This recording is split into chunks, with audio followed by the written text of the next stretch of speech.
todo Exu de Umbanda ele já passou pela Quimbanda. Por quê? Qual é a grande diferença entre a Quimbanda e a Umbanda? A Umbanda tem leis, as leis de Umbanda. Correto? A Quimbanda, eu não vou dizer que ela não tem leis, mas ela é um pouco, vamos dizer assim, ela é mais. Vou achar aqui uma expressão atualizada, mais atual, mais contemporânea. Ela é mais sem filtro, vamos dizer assim. Enquanto a Umbanda tem muito filtro, a Quimbanda tem quase nenhum, ou nenhum. Faz-se o bem e faz-se o mal, né? E aí fica para a justiça kármica, resgate kármico daquele que está pedindo, ou o bem ou o mal. Enquanto que na Umbanda não, na Umbanda tem as leis a serem respeitadas. Ou seja, Exu batizado, né? Caboclo batizado, preto velho batizado, cigano batizado, boiadeiro batizado, entidades de Umbanda batizadas nas leis de Umbanda no plano espiritual, não fazem o mal, não fazem coisas que vão contra a justiça divina, contra a justiça kármica, contra o equilíbrio.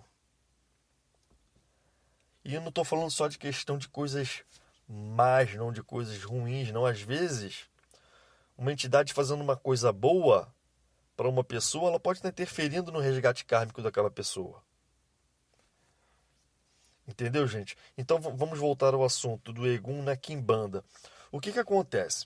No Candomblé, quando alguém muito importante, né, alguém que, que emprestou anos de sua vida ao culto do Candomblé, né, a cuidar de um terreiro, a ser zelador de santo, a cuidar das cabeças de seus filhos.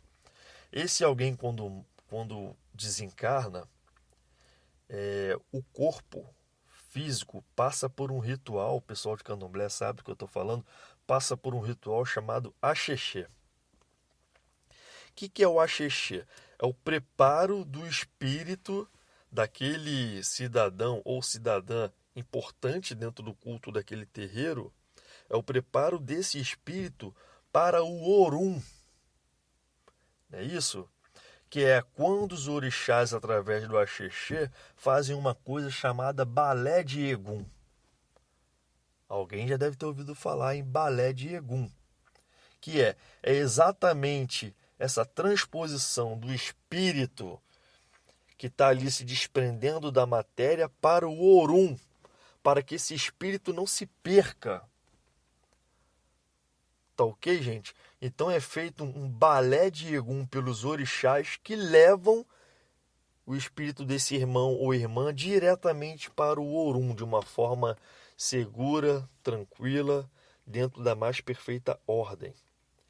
Enquanto que na Quimbanda tem uma coisa parecida chamada buraco de Egum, que é outros 500. Já ouvi gente dizer que de buraco de Egum dentro do candomblé, só se for um candomblé traçado na Quimbanda.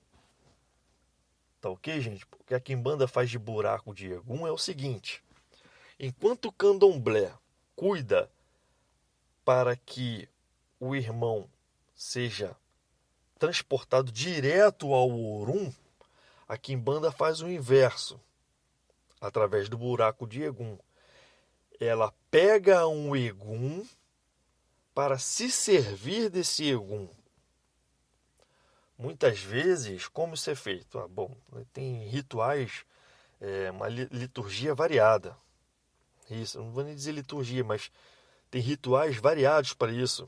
Né? Tem sacerdotes de Quimbanda que vão ao cemitério, fazem um trabalho, fazem uma magia, manipulam os elementos e tal, e aí ele consegue entrar em sintonia com o Egum, e esse Egum serve a ele. E aí é uma negociação. Né? E aí não deixa de ser uma obsessão de encarnado para desencarnado. Porque geralmente a gente encontra aí obsessões comumente do desencarnado para o encarnado. Mas desse jeito que eu estou te falando, veja se vocês não concordam comigo.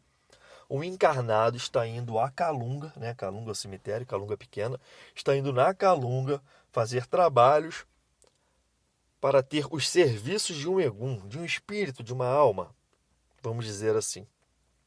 É isso? E aí, entre aspas, o Egum troca de catacumba, né?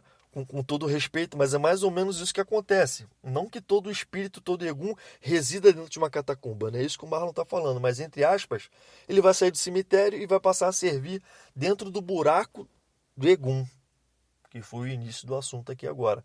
O que é o buraco do Egum? É um canto lá dentro do terreiro de Quimbanda, onde o sacerdote cultua aquele Egum, com quem ele fez negociações e o Egum serve a ele.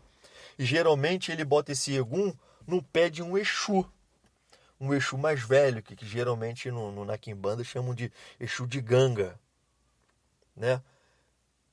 Ou seja, nós falamos de Egum nas origens do Candomblé, nós falamos de Egum na Umbanda, nós falamos do balé de Egum e nós falamos do buraco de Egum. Então, gente, é um assunto... Olha, gente, se tem um assunto que me provoca sensação de sobrenatural dentro das religiões de matriz afro-brasileira, de matriz afro, né? Vamos dizer assim, a Umbanda, o Candomblé, a Quimbanda, né? A Jurema, Catimbó. Gente, se tem uma coisa que me causa estranheza sobrenatural, é essa situação do Egum. Pesquisem, procurem como é o culto ao Egum.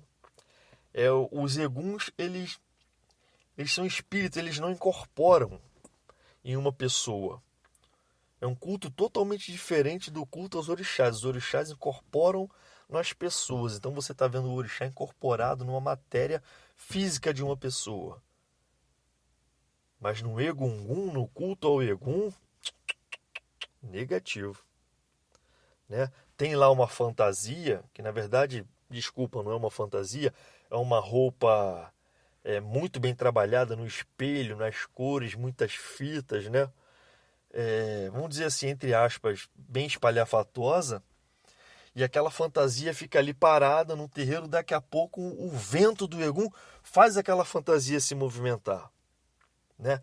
Eu nunca vi, nunca presenciei, espero que um dia Oxalá me dê a oportunidade de presenciar tal culto, né? Até sob forma de estudo e de pesquisa. Mas pelo que eu já vi, pelo que eu já li, pelo que eu já li de depoimentos de pessoas que eu respeito, né? Pessoas ligadas ao mundo afro, vamos dizer assim, é uma coisa fenomenal. É você estar de frente com o sobrenatural. É uma fantasia que está ali parada e daqui a pouco ela começa a se movimentar. Estudem, pesquisem, busquem e vocês vão ficar maravilhados. O culto ao Egum é muito mais do que essa alma penada do que vocês pensam. Entendeu, meu povo? A gente precisa ir além. A gente precisa se perguntar: tem bom senso? Tem. Ok, aceito. Não tem bom senso? Então eu vou estudar, vou procurar saber até que eu ache o bom senso daquela coisa, daquela situação. Entendeu, gente? Então, assim, é uma coisa muito bonita e muito complexa.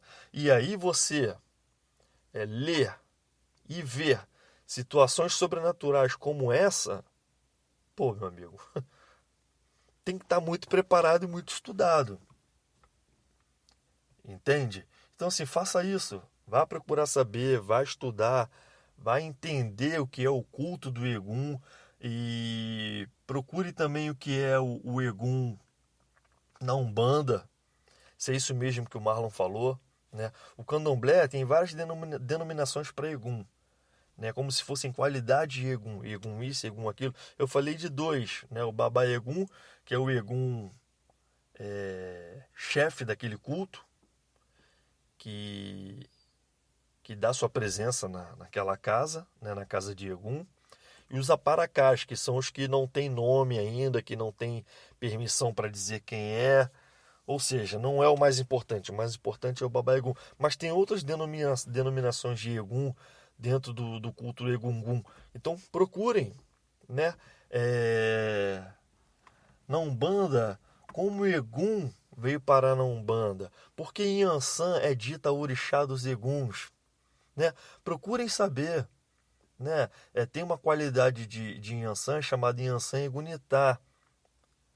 Procurem, estudem. E aí tem algumas doutrinas de Umbanda trazendo o Egunitá como orixá. Ou seja, deixou de ser Yansan e está sendo cultuado como orixá. Bom, não estou aqui para dizer se é certo ou se é errado. Na minha doutrina, Egunitá para mim é Yansan. Yansan Egunitá. Egunitá, Senhora dos Eguns.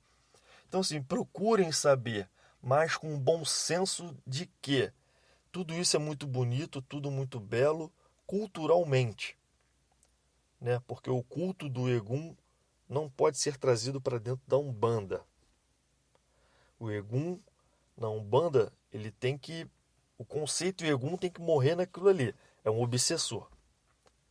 E precisa ser cuidado, precisa ser tratado, precisa receber atenção para que ele pare de obsidiar um irmão, uma irmã, né, que dependendo aí da obsessão já deve estar até quase enlouquecendo.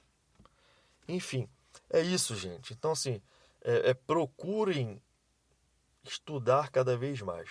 Espero que vocês tenham gostado desse capítulo de hoje falando sobre Egum, porque é realmente um tema muito debatido, só que há muito não vou nem falar preconceito, um pré-conceito. A pessoa já tem medo só de falar em Egum e não procura saber a origem da palavra, o conceito, entendeu? E a Umbanda está aqui para isso, para nos ajudar a progredir, a evoluir através dos estudos dos valores do equilíbrio. Tá ok, gente? Bom, ficou faltando falar de Quiumba, né? Vamos ver se em algum outro momento a gente consegue falar sobre Quiumba, que talvez não tenhamos tanta riqueza de material, mas tem alguma coisa já em mente para falar e nós vamos falar. Fica para uma próxima. Tá bom, gente? Muito obrigado pela sua atenção, pelo seu tempo. Oxalá nos abençoe. Axé.